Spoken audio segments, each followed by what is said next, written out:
Welcome to Ideals Board. In this video, you'll learn how to find and complete tasks assigned to you through your workspace. If you have been set a task, this will be a specific action for a meeting, a request for a signature, a document, or even to take a survey. To find any task assigned to you, head to your inbox and find the task assigned notification. Alternatively, they will also appear in your workspace dashboard. Within the notification, you'll see all the relevant details of the task, including title, due date, who assigned the task, and the corresponding meeting.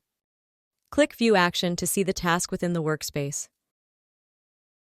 Next, you will be taken to the Tasks list, where your assigned task will be automatically opened in the right panel. When you are ready to complete your task, press the Complete button. Here, you can simply provide your update by adding a note. You can also upload or drag and drop a document as required.